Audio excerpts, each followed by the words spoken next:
Right. Evening, everyone. Um, Tonight's topic is on the eighth precept. We've been going through a series of talks about the precepts. These are the ethical guidelines that are, as Soto Zen practitioners, that we take up and we do our best to follow these and to live these. And you know where they intersect with our lives is really the practice of a lifetime. Um, we can the unique circumstances of each one of us, and wherever we are when we encounter these, or when we remember these, or when we engage in these, is something that we work on. We can work on for our whole lives. These aren't necessarily commandments. These are just some ethical rules and some guides when we kind of forget, when we need to know what to do. And by following these, we kind of align our lives with walking on the path to this practice and the path to enlightenment. The eighth precept, so I'm not going to go through all of them, but the eighth one here is, I found several translations. The one that I worked with the most is the one that I took a Buddhist initiation with, and it's worded, says, "I vow not to cling, but to be generous with myself and others. I vow not to cling, but to be generous with myself and others." Or basically, do not be stingy. That's how it was. The topic was given to me, is do not be stingy. And I'm like, oh, well, that's kind of funny. What does that mean? So I have some questions that I asked myself that I work through. One I thought was kind of funny is, why do we have this precept that deals specifically with stinginess, or its counterpart, generosity? Generosity has a big role in our Zen practice, but we have a precept specifically for that one. What? Who are we being generous to in this being generous? What are we being generous with? What is it that we're giving? And what is generosity anyway?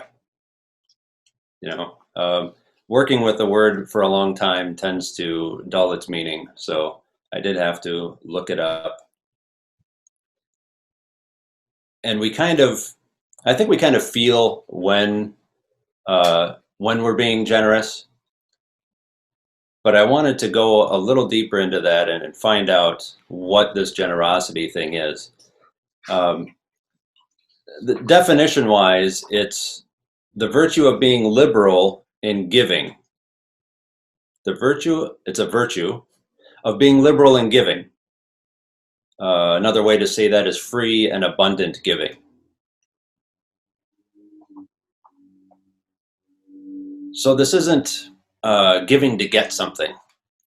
This is giving just to give. And I'll talk more about specifically how I work with that, how this shows up for me. Generosity is also one of the 6 paramitas, which is the transcendent perfections that help us act from egolessness. So there's generosity, discipline, patience, effort, concentration, and wisdom. So there's some pretty heavy hitters in there for these perfections, and working on these over the course of our life is like working with the precepts and as the guide, and help us to shed the ego, help us to align ourselves with the way.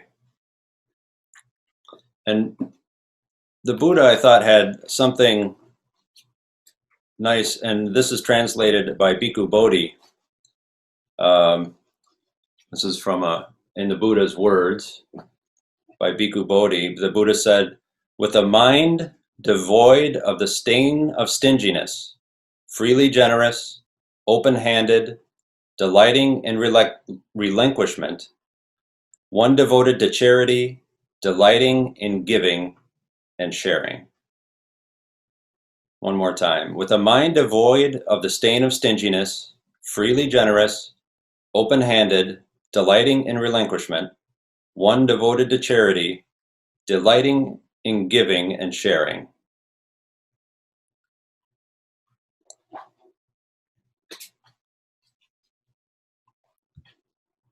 So what struck me there mostly is delighting in giving.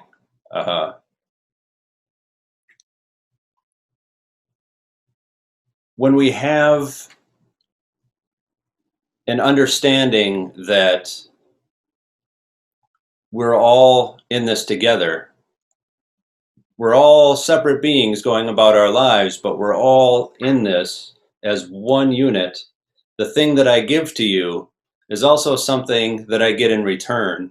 And there is not so much an exhaustible gift that I'm giving to you. It's just a cycle of things. And so giving freely and delighting in that is something that comes naturally. I'm going to hope it comes naturally. I'm still working on it myself.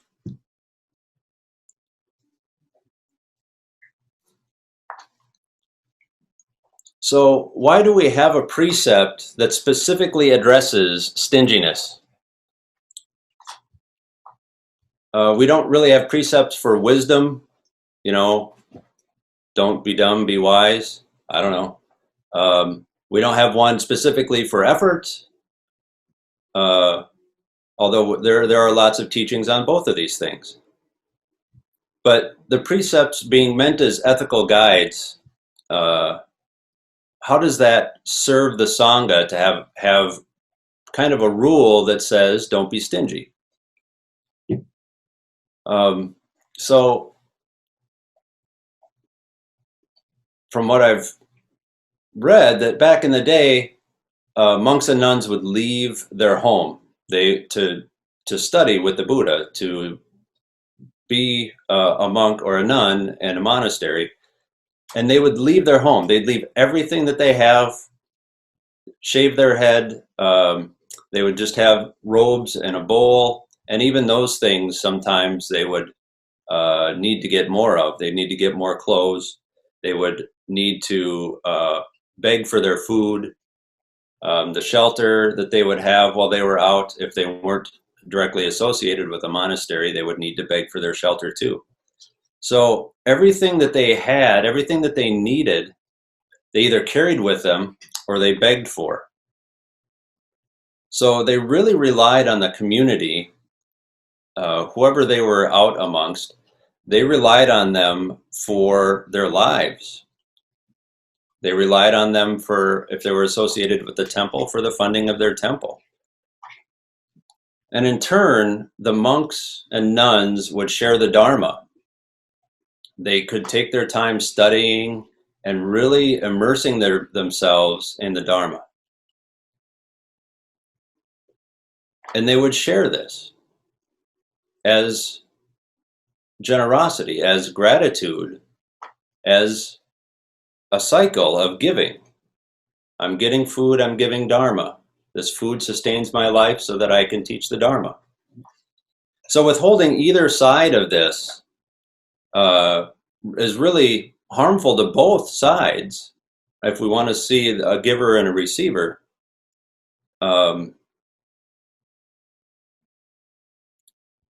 withholding would hurt the monks and nuns fairly obviously with not having enough food to live.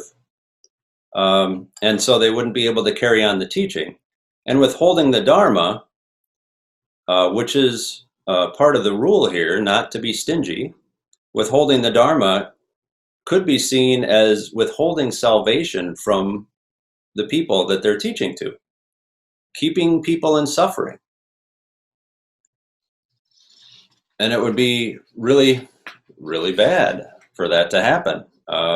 If somebody decided that the food that I got today is not enough that is worthy of teaching you something, is not enough of a gift. And while we could say that that's not really an enlightened practice, then um, I don't think the Buddha made these precepts because he thought they might happen. Uh, he made them because these were things that have come up over time.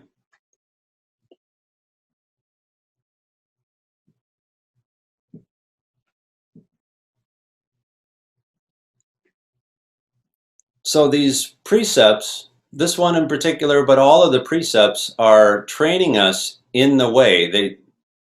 They could be seen as training. They could be seen as training our mind, and in turn training our body to align ourselves with the way. So being generous and practicing not coveting is a counter practice to the always grasping self.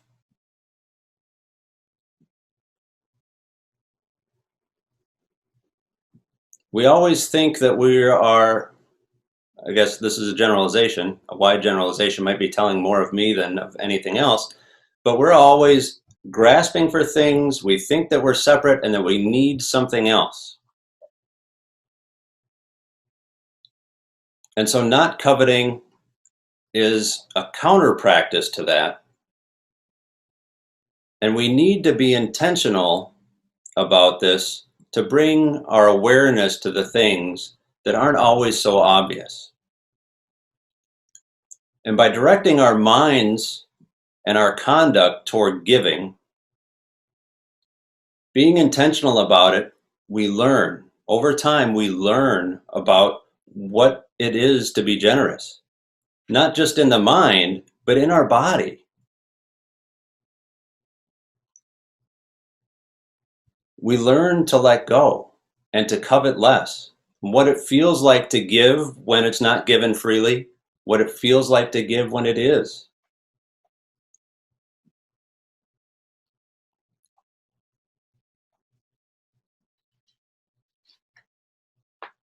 And we learn to ease the habitual grasping that we've grown up with, that comes just from existing, just comes from being a person.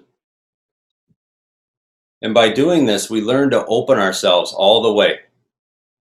We expose ourselves to the Dharma, we expose ourselves to each other, we expose ourselves to the root of being.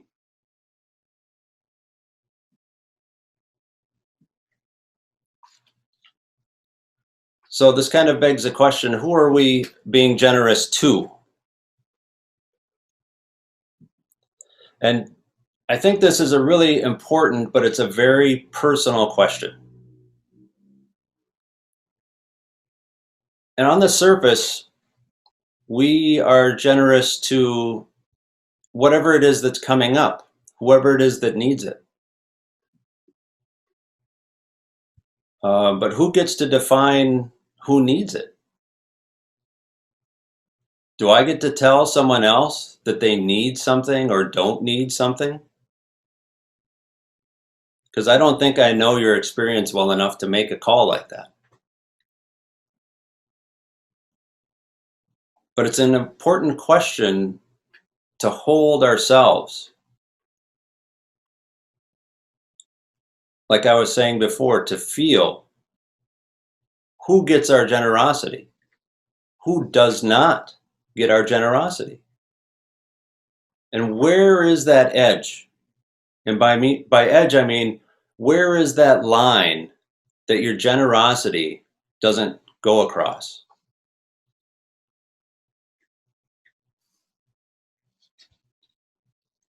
We recently, at the Zen Center, had a Dogen class where we went through Genjo Koan.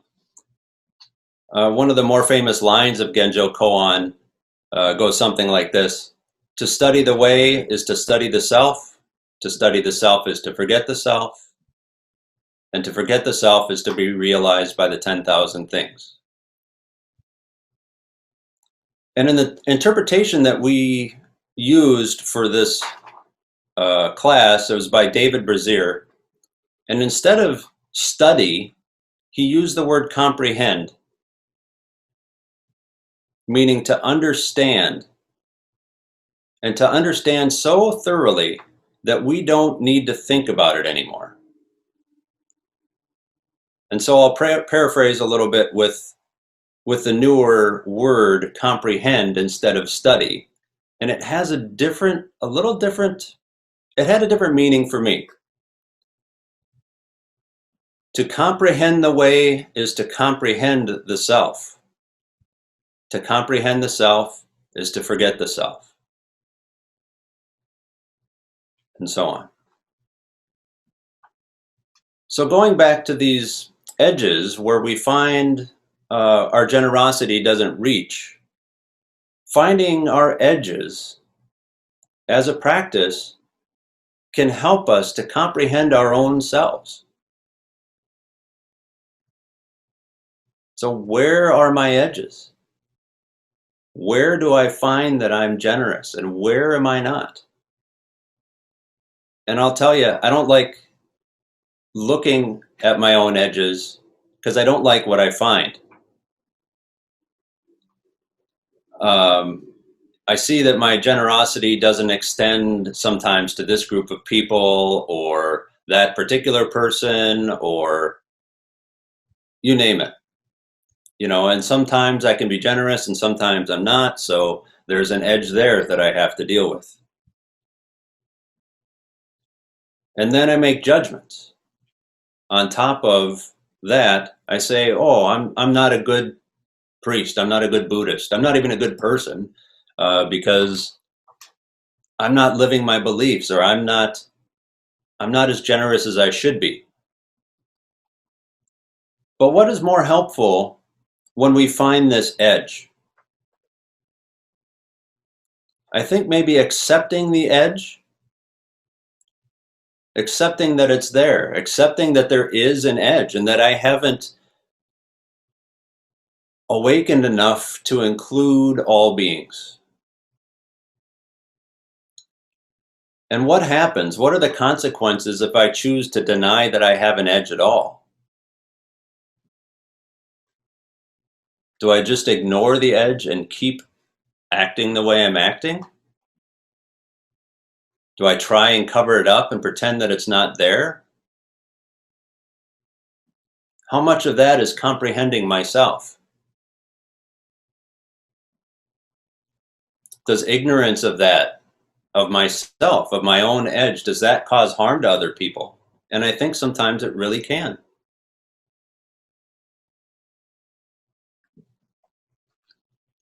So I would say that finding that edge and looking at it really closely, sometimes that means figuring out why it's there. Sometimes it doesn't matter why it's there. But knowing that it is and working with that, seeing what I can do to soften that edge or dissolve it entirely. It's helpful in extending my practice to this aspiration of being generous, not coveting for all beings. And by comprehending ourselves, we can then forget this small self that we have, this small grasping self, and we can just be with what is showing up right now and be open and generous.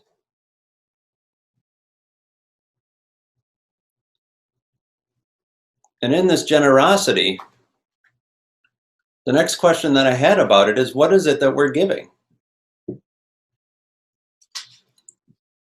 So looking at some different interpretations of this particular precept, there seems to be two categories. And it depends on how the wordings of these go. One of the wordings is do not spare the Dharma or Dharma assets or the teaching. And the other is, so giving of the Dharma teaching. And the other one, which is more my experience and I've worked with the most, is the experience of giving of ourselves. And that's kind of what I want to focus on tonight, is this giving of ourselves. I vow not to cling, but to be generous with myself and others. Um, there's another one from Appleton Zen Center, another interpretation that I thought was really beautiful. It says, being giving, I generously, uh, being giving, I give generously of myself, sharing freely my love, my gifts, my talents, and my abundance for the benefit of all. I do not selfishly withhold. I do not add any more suffering to the world.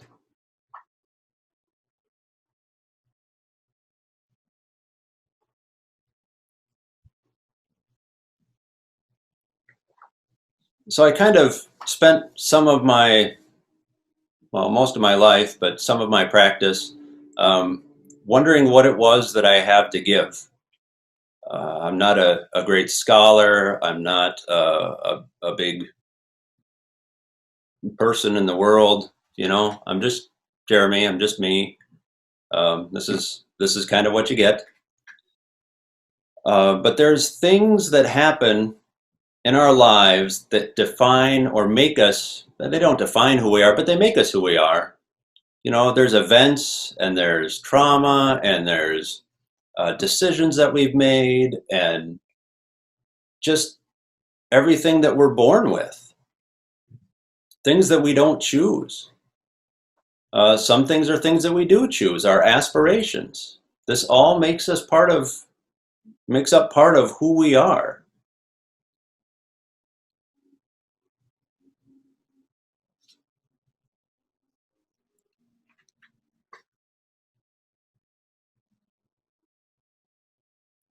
When I was in the Navy as a young person. I spent 6 years in the Navy, and I joined out of a sense of duty and patriotism, um, and a little bit out of laziness because I didn't want to go to college. Um,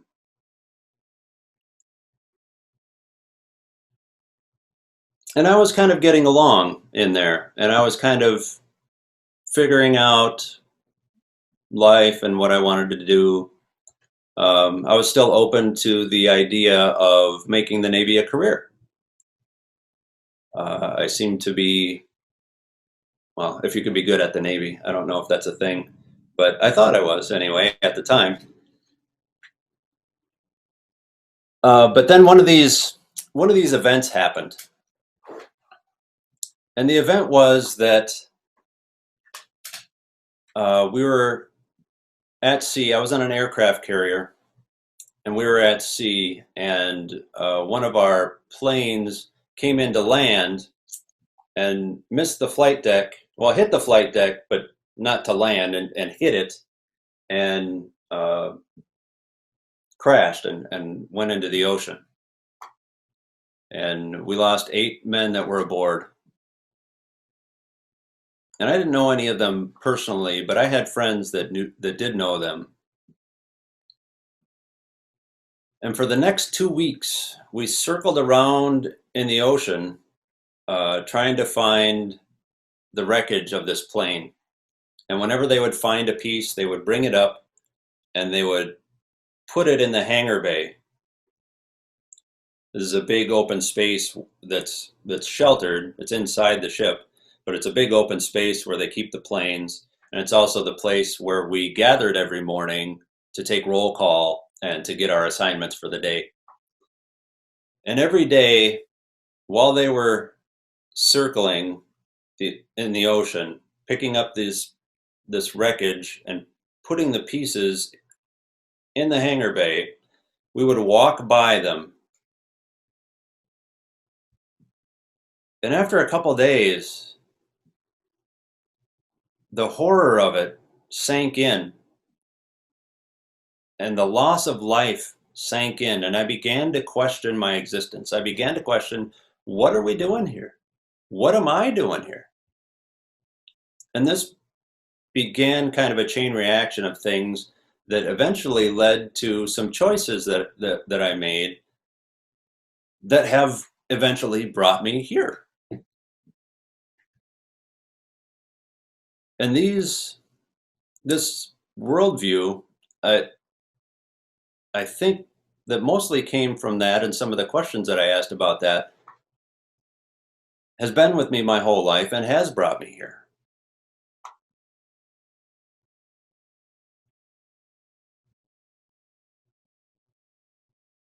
So whether we want things to happen or not, whether we choose them or not, we're here now. We're here with all our opinions and our quirks and our failings and just everything.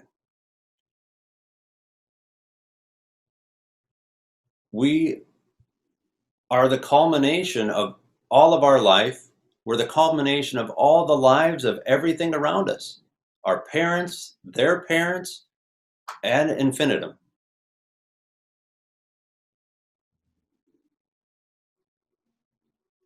The thing that we are is all of that. This is all of our karma in one place, in one body, at one time. And what I'd like to say about that is just to be there, to be yourself. This is what we're giving. This is what we're being generous with. We're being generous with all these things that have accumulated over the years. This is our whole self. And when I think to myself, what do I have to give? Sometimes I don't know. And I don't need to know. I just have to know that being myself is enough.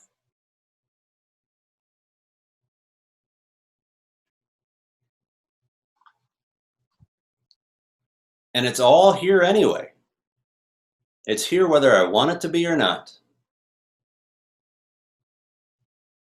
I can't just ignore it and think that all these things are not here and they're not going to manifest in this form right now because it's here right now. So accepting yourself as a gift to give freely and wholeheartedly, to be all in.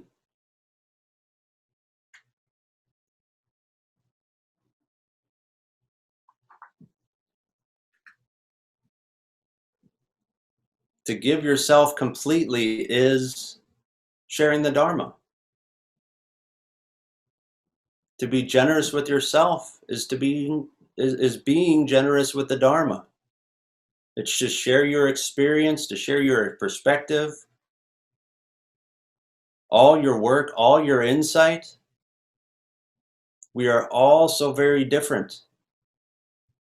And we're all tucked in this little box that I can't know what it is that you've been through.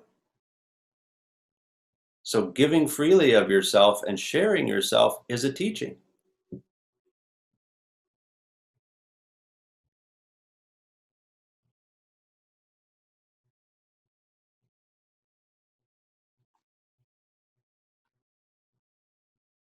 Accept it all and offer it all.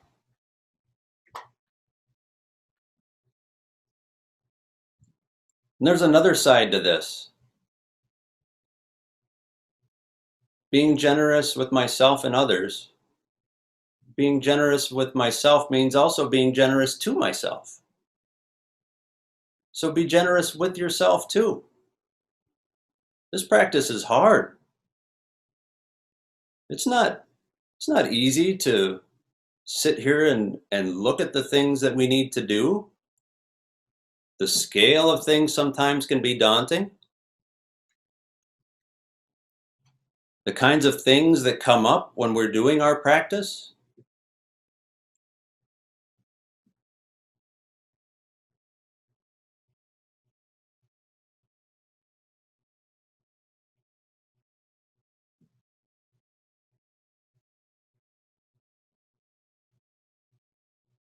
It's hard. We have rituals and rules and things that we do as part of our practice, as part of Zen practice, that when we don't do them right, we make some more judgments and we blame ourselves and we feel shame, but we don't need to. We can just make mistakes. We can be generous with ourselves and know that mistakes happen and this is how we learn. We can give ourselves some space.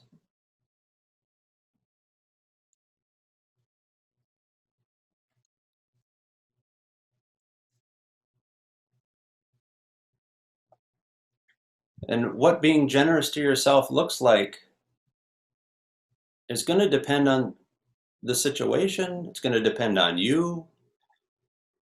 It's as personal as the question of how this precept intersects with our life.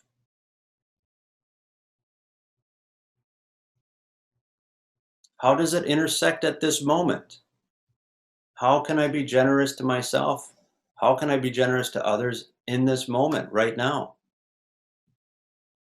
Right in the middle of your experience.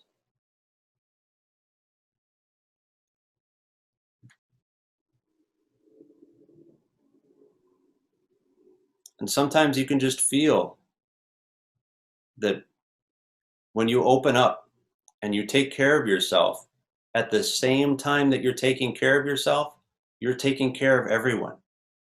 You're taking care of others too. I don't know how that works, but I see it. I see it come and I see it go.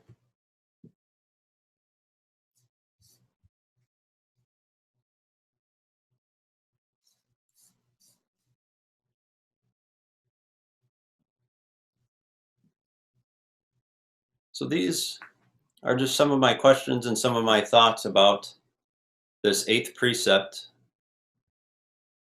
of not clinging and being generous.